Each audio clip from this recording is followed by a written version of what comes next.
On today's Locked On Nationals, we are joined by Bobby Blanco from MASNsports.com, but we got some big storylines to talk about, including James Wood, who's not homered just once, but twice.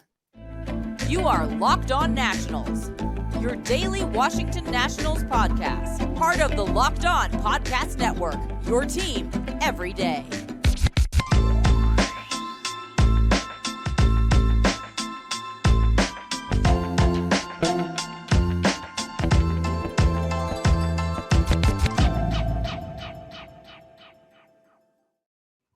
And thank you all for making Locked On Nationals your first listen every single day, as we are free and available wherever you get your podcasts. And of course, I'm your host, Ryan Clary. You can catch me over on Twitter at RyanClary11 and as well as the show page at LO_Nationals. And make sure to check us out over on YouTube. Just search Locked On Nationals. And of course, wherever you get your podcasts, search Locked On Nats, hit that subscriber button, and that is where you'll find your daily Washington Nationals coverage here at the Locked On Podcast Network, where it's your team every day. Today's episode is brought to you by FanDuel. Make every moment more. New customers join today and you'll get $150 in bonus bets if your first bet of $5 or more wins. Just visit FanDuel.com/lockedon to get started. So we're going to get started today with Bobby Blanco from MASNsports.com. Just got back from West Palm Beach, who is down there. And Bobby, we're not even going to discuss the wins and the losses. No one really cares about that. We're going to start off with discussing one of the Nationals' top prospects, one of the better prospects in all of baseball, James Wood, who just splurged onto the scene over the last weekend, hitting two mammoth home runs, one dead center, one he pulled to right center, or really right center field, I guess you could say. Moonshots. What do you got to say about James Wood's performance so far down in West Palm Beach? I mean, he is just taking over the headlines right now, right? I mean, this is what people wanted to see coming into spring training. They wanted to see James, they wanted to see Dylan Cruz, Robert Hassell, Brady House, even Trey Lipscomb. You know, they wanted them to see them play in these games against major leaguers because the expectation, at least for Wood and Cruz, maybe to a lesser extent House, is to make the major leagues at some point this year. And James Wood, I mean, you cannot ask for a more interesting start, right? The two home runs, like you mentioned, he already had knocked in another RBI in his third game yesterday, playing in the outfield alongside Dylan Cruz and Robert Hassell. So, yeah, it's just pretty spectacular. Now, you know, let's not blow everything too far out of proportion. It's very exciting. It's very cool. He hit some moonshots, but, you know, they're later in games against, you know, some fringe minor major leaguers. I think the guy he hit his second home run actually has some extensive major league experience. So that was pretty impressive, too. I think what's also sticking out to me right now about James, it's only 3 games, like you said, but no strikeouts yet. And that was the big knock on him last year. Of course, I think he led the whole Nationals minor league system with strikeouts, especially when he got to Double-A. He really struggled, you know, in terms of timing or not, you know, the strike zone, stuff like that. When he connects, the ball goes far, obviously, but he wasn't connecting too much. And I think the lack of strikeouts right now is also a good sign that James has put in the work this offseason to really enhance his eye, understand the strike zone. You know, it'll be interesting to see how he does the next couple of weeks or so, as more and more experienced major league pitching stays deeper into these spring training games or get more opportunities, and you'll have some more at-bats against them. But right now, he's connecting. The ball's going far. It's loud, and he's not striking out, which is, you know, all great signs on all fronts for James Wood. Yeah, the striking out part is probably one of the bigger deals, in my opinion. Obviously, the home runs are great, but as you said, led the minors and the Nationals farm system last year in strikeouts. It was kind of something you never really saw too much from San Diego. You didn't see him strike out just a little bit, but a lot of people thought it was going to be corrected once he got to the Nationals and started to strike out a little bit more. And again, it's only just a handful of games down there, but still, the impressive stuff that you are seeing, this is kind of like the high ceiling stuff that James Wood has. And not even to mention his sprint speed from home to first. I mean, he had one of the faster sprint speeds compared to Corbin Carroll. James Wood is 6'6" and 250 pounds, however many pounds he is. He's a big kid. You're seeing this all on display down there. And really, for Nationals fans, this is what it's all about. This is what the Nats fans and really what the organization wants to see, because you can talk about spring training. You want to see Mackenzie Gore have a good outing, which he has done. You want to see Josiah Gray look good. You want to see Jake Irvin look good and see if he can take a step up. But really what this is all about and really what Nationals fans are looking for, they want to see the future. Seeing James Wood and kind of performing and what he has done so far down at West Palm, this is something that I think will kind of rejuvenate this fan base a little bit. It kind of gets them to buy back in just a little bit more. And as you see James Wood kind of progress, I think that is what will kind of gather these Nats fans back in the 1015 Half Street or whatever the address is over at Nationals Park. I think I just named my office address, actually. But you get the point. People are getting excited about this. And honestly, I think they should be.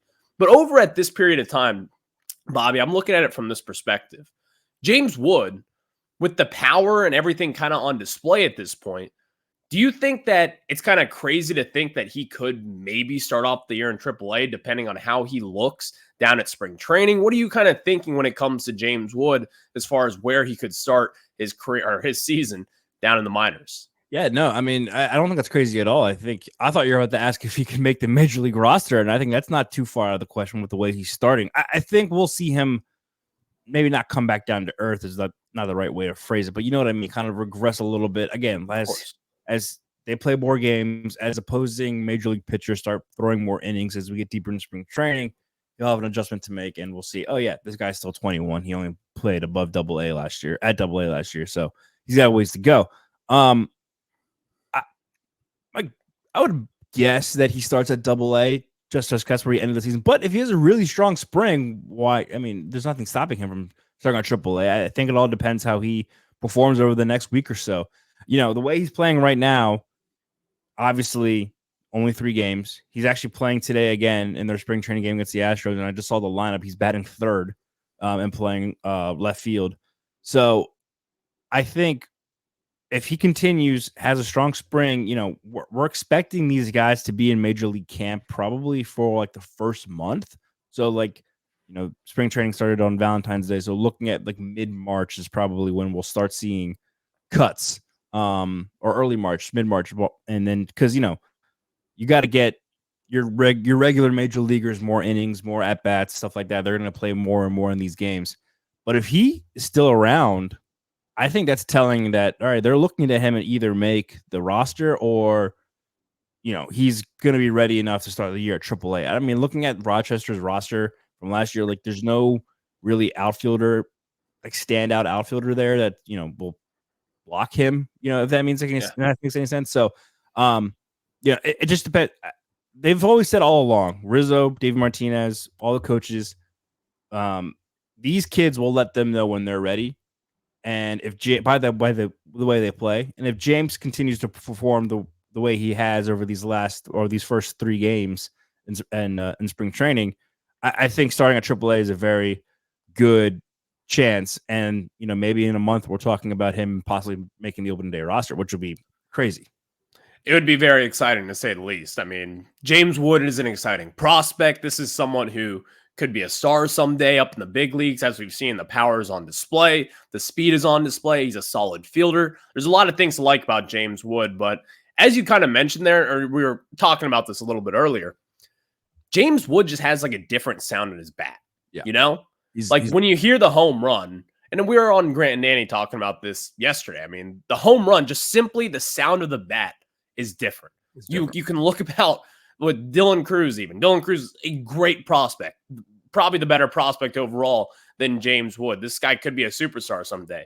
He does not have the sound of the bat that James Wood does when he connects. James Wood is just different. The power that he displays is a little bit different. And I think that gets a lot of Nats fans a little giddy for what could be coming, as we've all been saying here. But with James Wood and kind of what has been most impressive, in my opinion, obviously the power is there. But as we were kind of talking about, the striking out part is a big deal to me because you can strike out in today's game as long as you have those home runs. But if you're not going to strike out and you're going to hit home runs, it just makes you that better. And really, you saw that with Juan Soto. That's really what separates him from the pack.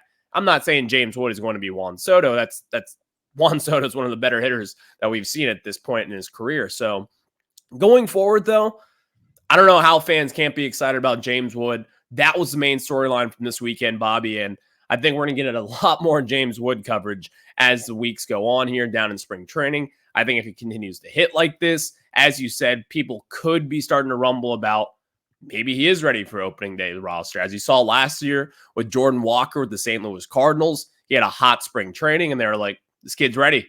Opening day roster, bam, opening day lineup. So you never really know down in spring training, but we'll just have to see what David Martinez and Mike Rizzo and the rest of the staff do down there as far as those decisions to come. Next, let's just kind of go over overall prospect talk here, because Dylan Cruz has got his opportunities, Brady House. You've got guys like Jackson Rutledge who's looked decent. All the young guys we want to hear about. That's what this next segment will be about. So make sure to wait after I tell you guys about our good friends over at eBay Motors. And guys, when we talk about eBay Motors, you need to know all the good things about them, because passion, drive, and patience is what brings home the winning trophy, and is also what keeps your ride or die alive, because eBay Motors has everything you need to maintain your vehicle and level it up to peak performance, from superchargers, roof racks, exhaust kits, LED headlights, and more. Whether you're into speed, power, or style, eBay Motors has got you covered. With over 122 million parts for your number one ride or die, you'll always find exactly what you're looking for. And with eBay Guaranteed Fit, your part is guaranteed to fit your ride every time, or your money back. Because with eBay Motors, you're burning rubber and not cash. With all parts you need at all the prices you want, it's easy to turn your car into the MVP and bring home that win. So keep your ride or die alive at ebaymotors.com. Eligible items only. Exclusions apply. eBay Guarantee Fit only available to U.S. customers. Keep your ride or die alive at ebaymotors.com.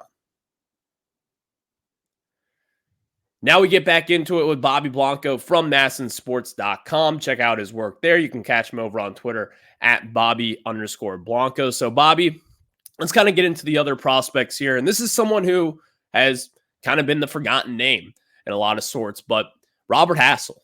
Robert Hassell so far down in spring training has looked wildly impressive. As James Wood, his first at-bat, he comes up here, and obviously we all know it was the shot heard around the world, that home run. Robert Hassell, the very next pitch, it's a triple into the left field gap there. Robert Hassell has kind of just been this forgotten name. He had a broken hamate bone, the Arizona Fall League, back in 2022. You could say it hindered him throughout 2023. It's really a tough injury to bounce back from, especially for a hitter like himself. So Robert Hassell this spring, probably the most impressive national prospect outside of James Wood. What do you make from his camp so far? Yeah, he's a prime candidate for a bounce back year this year. Like you mentioned, for coming back from an injury, I think that injury did hamper him hitting last year. I mean, that's a tough injury to come back. The bone right in your wrist, you lose a lot of power from that. You lose a lot of bat control when you break that bone. Same thing happened to Riley Adams at the end of last year. So I'm kind of interested to see how Riley handles that this year. He's a bigger dude than Robert is. Yeah, Hassell, I think, has been very impressive. And like you said, he is kind of the forgotten prospect because he hasn't performed up at the high level that was kind of expected of him when he came back in that Juan Soto deal. And you remember going back, when that deal went down and we're looking at all these prospects the Nationals are getting back for Juan Soto and Josh Bell, Hassell was actually rated higher of all of them. Mackenzie Gore and CJ Abrams were rated as, major league ready guys. So they weren't necessarily prospects anymore. And then Robert Hassell, James Wood, and Yerlin Susana, Hassell was the one that was ranked the highest of the three of them. And then, of course, Wood had a strong end of the season. He jumped a lot of prospects, and Hassell did not finish as strongly and kind of fell off some rankings. But yeah, if Robert, the further away he gets away from this injury, I think the better he's going to perform. Every time I talked to him last year, he was talking about the injury. He was talking about he's still building up strength, still trying to get. So it did affect him throughout the course of last year. I think that's why he saw a drop in production. His quick start this year is a really good sign. I don't think he has the ETA projection that James Wood and Dylan Cruz has. I would be really shocked if he makes the majors this year. He doesn't necessarily have to, but I would expect him to start a AA, perform well, make AAA at some point. And hopefully perform well there and have just an overall good season. We don't need to see a breakout year. We don't need to see him, be a rookie of the year contender this year. Robert just needs to prove that he's healthy and he has all the tools that made him one of the top prospects in that trade. Come back and have just an overall good season, both at the plate and in the field. Yeah, Robert Hassell's been off to a really impressive start so far. And as you said, last year was a big struggle for him. The end of 2022 is a little bit of a struggle for him as well, but seeing him kind of get this fast start, it's 3 games, people. It's not like the end of the world. Like, we're not sitting here being like, oh, this guy's going to be an all-star. It's 3 games. You know how baseball goes. It's a tough sport to really kind of carry on the success, but ultimately, again, you just want to see good things because Robert Hassell last year, it was a little bit of a disappointment. But as you said, coming back from that hamate bone injury, it's one of the toughest ones to come back from, especially as a hitter of his kind. He's not the biggest power hitter ever, but still, this is someone who I believe back in the time could have been kind of like your Jason Worth type of outfield piece, someone who's going to get on base, someone who's going to hit for average, play smart outfield, and do all the different things that you want to see and just be a well-rounded, good baseball player. And that's something that I think was kind of stolen from him this last year with that injury. So it's good to see him get a hot start. But let's talk about Dylan Crews. That's the sexiest name in this Nationals prospect group, in my opinion. Dylan Crews, 3 at-bats. He's 0 for 3 right now, but I think Dylan Crews, again, he's the most talented prospect that the Nationals have, in my opinion. He's the safest prospect. He's going to be a star, in my opinion, whichever way you look at it. I just think that he's going to be the highest ceiling guy so far, but he's had a little bit of a slow start here so far. What have you kind of made from seeing him back in the backfields, hitting BP? What are your kind of analysis so far of Dylan Crews down in West Palm? Yeah, he 0 for 3. Obviously you want to see him get a hit, but looking at further down that stat line, he has 2 walks. His on-base percentage is 400 in 3 games because he's drawn 2 walks as well. So that's what we're going to get from Dylan. Obviously you hope the hits come at some point, but he's also going to get on base via walks, which is a good sign as well. He's had struck out twice too, but keeping that balance between walks and strikeouts is always important. So he's done that pretty well so far. And he's also made at least 1 spectacular catch in center field. He's starting in center field again today. Robert Hassell's in left. James is in right. That's going to be exciting to kind of see how today's game goes at spring training. But, look at the backfields. I mean, you mentioned earlier about how James Wood is just different. His body type, 6'6", 230 pounds. Dylan Crews, I think, is listed as 6'1", and I'm 6 foot. No, he's 6 foot. I'm 6 foot. I think I'm taller than Dylan Crews. But Dylan Crews is just like a big, built, stout kind of kid. Just tools, athletic tools off the charts. And what's crazy is that, there was one time where all the young position players were, they're just doing base running drills. They were practicing, running and taking turns at first base after a base hit, and, reading the outfielder. And one part was like they run as fast as they can down the line and make the turn and then get back to first. Watching Dylan Crews and James Wood go back to back in that drill was crazy. And it's a basic running drill, but you're looking at the 2 body sizes differently. And it was crazy how fast, like how James could do it just as fast as Dylan, and how Dylan could do it with just as much momentum as James. Like 2 completely different body types, but they are doing this, seemingly, mundane drill at full speed with the same like force and power and speed. It's just pretty crazy. So they're just different special athletes in and of itself. And I think that's what's going to excite fans the most. And it definitely excites the Nationals the most coming up. What's going to allow these 2 guys quickly advance up the minor leagues and into the major leagues at some point, hopefully this season. But yeah, they're just special dudes. And watching him take BP, very patient, can hit the ball to all fields. You mentioned James has that power. Dylan has power too. It's not as much as James, obviously, but I think you're going to see Dylan be more of like a gap to gap doubles kind of guy. And as he, grows older, he's only 22 years old, hits the weight room in the offseason and stuff like that, that power will come more naturally for him. But to start off his career, I think you're going to see him be getting on base via walks, via singles and doubles, stuff like that. He could also be one of those guys that like basically a single is a double for him because he can steal bases pretty quickly as well. So yeah, the athletic charts are just kind of crazy for both of those guys. And, if anyone can go see them stand by side, like they're like, completely different heights and body shapes, but then you see them play baseball and they're like kind of similar prototypes, which is just crazy on both ends. It is crazy. And, I want to talk about one last prospect here before we kind of move on to look way ahead and in the 2024 season, which who could be the first prospect up in the big leagues, obviously, since today's show is all about that. But Brady House. Haven't really got to see him do all too much. Yesterday, very nice hit, base loaded, got a couple RBIs in there. That's something that you always like to see. But Brady House is only 20 years old, man. when I look at pictures of him, I haven't seen him up close and personal since he was actually 18 years old. Back when he was a rookie at Fredericksburg, we got to meet him down for the Grant and Danny show. Very nice kid, very professional. And the number one takeaway was he is massive. Looking at him now, 2 years later, about a year and a half later at this point, this kid is, again, only 20 years old, but you look at him and you're like, oh, that's a big leaguer. I mean, you look at him. So you've seen him down in the backfields there. You've seen him take BP. What have you kind of seen from Brady House? What have you heard? What are the different things that Nationals fans can figure out about one of the top prospects in this system? Yeah, of the group of prospects, he's probably the only one that can closely rival James Wood in terms of size. You know, he doesn't look as small next to James as some of the other guys do. And again, pretty good athletic traits. You know, we know when he was drafted out as a shortstop out of high school, but the projection was that he would eventually move to third base. That happened full-time last year. He performed really well.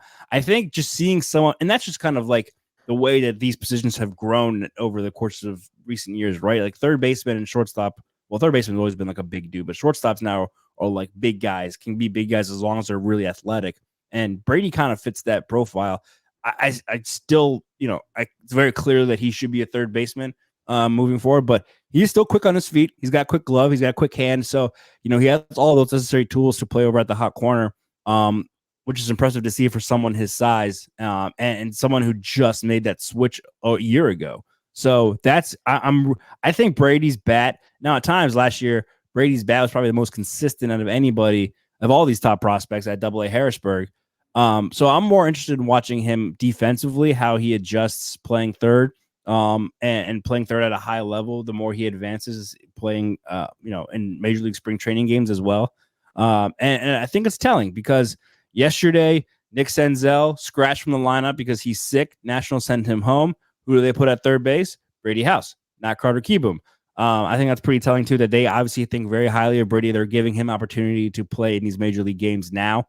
And they're trusting him to play at third, you know, in the beginning of these games when you're facing other major leaguers before they get subbed out and get their work in. So, yeah, I'm really curious to see how Brady's defense translates or continues to improve, I should say, this year. And I think that will be the more telling thing that gets him to the majors, because I think his bat will come around, and he's always had that really good bat to ball power potential. Very good analysis there by Bobby Blanco from MASNsports.com. Next, Bobby, I won't put you in the corner here. You don't have to predict, but it's that time. It's February 27th. What else is there to do than predict who's going to be the first prospect up in the big leagues? Why not? I'm going to take a stab at it. You can react to it if you'd like, or you can put yourself out there for a little guess game. So we'll discuss that after I tell you guys about our good friends over at FanDuel. And guys, get buckets with your first bet on FanDuel, America's #1 sportsbook, because right now, new customers get $150 in bonus bets with any winning $5 bet. That's $150 if your bet wins. Bet all of your favorite NBA players and teams with quick bets, live same-game parlays, exclusive props, and much, much more. Bobby knows this very well. The Wizards are the last-place team in the NBA. When they are playing, just fade the Wizards and do that with our friends over at FanDuel. Maybe take the under in Jordan Poole points. You can do all the fun things with FanDuel. So just visit FanDuel.com/lockedon. Again, visit FanDuel.com/lockedon and shoot your shot. FanDuel, the official sportsbook partner of the NBA. Now we get back into it with MASN's Bobby Blanco. Catch him over on Twitter at Bobby_Blanco. You can catch myself at Ryan Clary 11. Bobby, I'll put out this first here. This is kind of something that, again, it's way premature. It's way too early. But, like, what else is there to talk about? The Nationals have had nice few days here with really good performances from prospects. I'm going to take a stab at this. I'm going to say this prospect will be making the majors before any of the other ones. Sitting here today, looking at the big name guys, I'm going to roll with James Wood. And is it a little bit of recency bias? It is. But the reason why I'm saying that is because I think, as you've said, the Nationals, and really as much as they have played James Wood over the course of these last few games, I think it's kind of showing their cards of what they think about them. Obviously, they're very high on him. He's one of the top prospects in all of baseball. He's got one of the better power tools in all of minor leagues. There's a lot of things to like about James Wood, but ultimately, the results are here. they're happening. I mean, he's been on a hot stretch for the last few games here. If he can carry this momentum, again, people are going to talk about opening day potentially, and maybe he can crack the opening day lineup, even if it's just for a handful of weeks, going back down to AAA and doing whatever it is. But James Wood has been the most impressive Nationals so far. MLB Network has been talking about him. Different pundits over at The Athletic and all these different ESPN writers. You're seeing James Wood headlines everywhere. He's been one of the more impressive prospects so far down at spring training. So, Bobby, you can either react to that and what you think, or maybe you have a guess for your own. Yeah, he's the odds-on favorite, and he would definitely be my pick as well, just because of how he's progressed. He was their minor league player of the year last year. He reached AA quickly. Now, I know he struggled, but we're seeing him now perform in Major League spring training games. You know, I think it's telling today that they bumped him up to third in the batting order. I mean, it's only his fourth game, and he's batting third in a Major League game against the Astros. It's pretty impressive. The next couple of weeks are going to be telling. I think what I'm looking for is, does he continue to get starts?